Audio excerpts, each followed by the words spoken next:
Welcome to how to identify a travel document's status. By the end of this video, you'll be able to identify a travel document's current status within the E-Gov Travel system.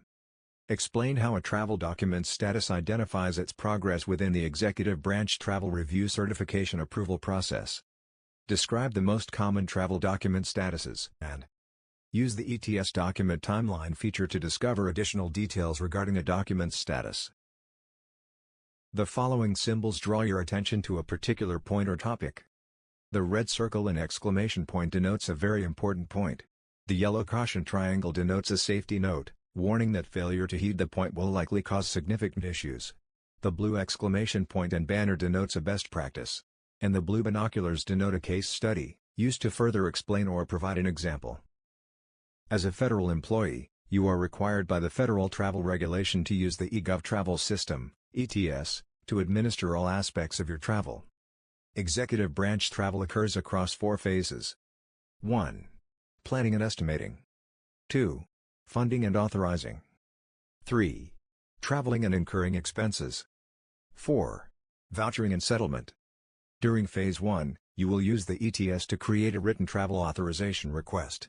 The authorization contains information about your travel, including the purpose, dates, location, reservations, accounting information, and an itemized list of expenses.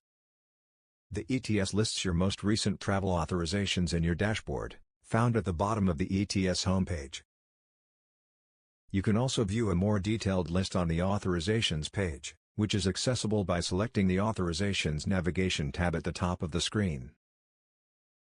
Take special note of the status column, which shows you the current status of your travel authorization, and the last stamped column, which shows you the date that status took effect. We'll discuss the system function of a document's status in a few minutes. For now, note that in our example, the authorization has the created status, and it was created on July 20, 2023. Created is the default status for all travel authorizations, and a document will remain indefinitely in the created status until a user changes it. A document in the created status can be opened and edited as needed, while you are planning and estimating your travel. To edit your travel authorization, select its name from the leftmost column of the list. This opens a pop-up Actions box with several options available. Select Open Document to view or edit your authorization.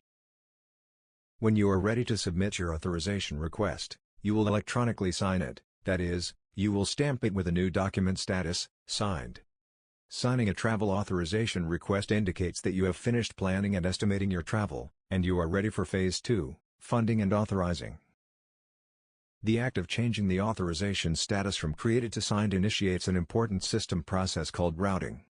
During the routing process, the ETS follows a pre-established workflow, called a routing list, to transmit your travel authorization from one person to the next for review, certification, and approval.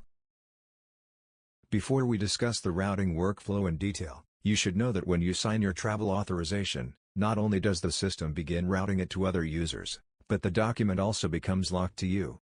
This means that you will not be able to open and edit it freely, as you could prior to signing it, though you can still access the document as view only. Occasionally, you, or your designated approving official, may determine the need to make further edits, or adjustments, to a locked authorization request. To make an adjustment to an authorization that has begun routing, open the document by selecting it from your list of authorizations, as previously shown. Before you can edit the document, you must enter a reason and justification for why you are making an adjustment. There are 2 very important points you must consider regarding making an adjustment to a travel authorization. First, be aware that after you make any necessary changes to your adjusted document, you will need to re-sign it, once again changing its status to signed. As before, this initiates the routing process, resetting it back to Step 1 of the review, certification, and approval process. Second, making an adjustment to a travel authorization that has been approved, constitutes making an amendment to it. There are very few situations where it is legally permitted to make an amendment to an approved travel authorization once travel has begun. Let's return now to the routing process, beginning with review. Depending on the nature of the trip, there may be multiple steps of authorization review prior to the certification of funds. The FTR requires special review and approval for the following situations. A cash advance is requested. Travel is sponsored. other than coach class seating is requested. Actual expense authority for per diem is requested. Travel occurs outside the continental United States. These steps of review are known as conditional routing, meaning they occur only if the appropriate condition is met. Additionally, some operating divisions include a regular review of all travel authorizations, not just for those conditions mandated by the FTR. After each step of review, whether conditional or regular, the reviewer will stamp the authorization by changing its document status. Then the ETS will route the authorization to the next step in the routing list. All travel authorizations are routed to a certifying officer, who will review your authorization to certify appropriations availability, funding. The certifying officer certifies a travel authorization by stamping it, in this case changing its document status to certified. As before, this triggers the next step in the routing process, which is to send the authorization request to your designated approving official. Your designated approving official is responsible for determining whether you may travel, what modes of transportation you may use, and what types and amounts of travel expenses you may be authorized to incur, and to ensure that all such decisions are compliant with travel-related laws and regulations. In line with this responsibility, your approving official may deny your authorization request, make adjustments to it, return it to you to make adjustments and resubmit, or approve it without further changes. Approval is performed by stamping the document and changing its status to approved. This is the final step in the routing of an authorization. Once an authorization is stamped approved, the employee is authorized and directed to perform Stage 3, traveling and incurring expenses. Aside from signed, certified, and approved, there are a few other document statuses that you will frequently see applied to your travel authorization. Pending is a status signifying that the system is waiting for something to occur before it can proceed to the next step in the routing process. Given that computers process data so quickly, it is common for the ETS to be pending at some point. However, if you see that your travel document has been pending for more than 5 days, you may wish to contact your travel system administrator and determine whether there is a problem with it. Approving officials often apply the return status to return an authorization request back to the employee for additional changes. The return status does not automatically unlock a travel document, so you will need to make an adjustment to it in order to make changes, as described earlier.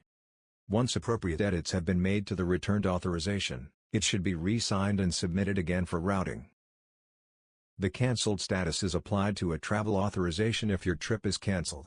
Take care when canceling a trip to determine whether any charges are owed to a travel product vendor, for example, for non-cancelable airfare, or to the travel management company, for example, for special services from the TMC agent. The ETS applies the POSAC obligation status to a travel authorization once it has received positive acknowledgement, from the department's financial management system, that the funds specified in your authorization have been obligated. Finally, once the final voucher corresponding to your travel authorization has been paid, the status of your authorization will update to offsetting obligation. Many of the points we discussed regarding document statuses and the routing of authorizations apply to the review, approval, and certification of travel expense voucher claims as well. When you create a voucher in the ETS, it automatically inherits the created status. Your voucher will retain that status until you sign it and change its status to signed. Remember that once you sign your voucher document, it will become locked, so make sure that it is accurate, complete, and contains any required receipts before signing. Whereas travel authorizations are subject to conditional review and approval based on certain special situations, travel voucher claims have no such conditional review. Nevertheless, some operating divisions include a regular review of all travel vouchers within their routing process, which occurs directly after you sign your expense voucher claim. Another major difference between the routing process of authorizations versus vouchers is that vouchers are approved before being certified. The stamping process is similar though. The designated approving official approves a voucher by changing its status to VCH approved, at which point the system routes the voucher to the certifying officer. Certification is then performed by the certifying officer changing the document's status to VCH certified. After a voucher is certified and sent to the department's financial management system for disbursement of funds, its document status will change to payment submitted. Once the financial management system confirms that all expenses have been paid, the voucher status will then update to paid.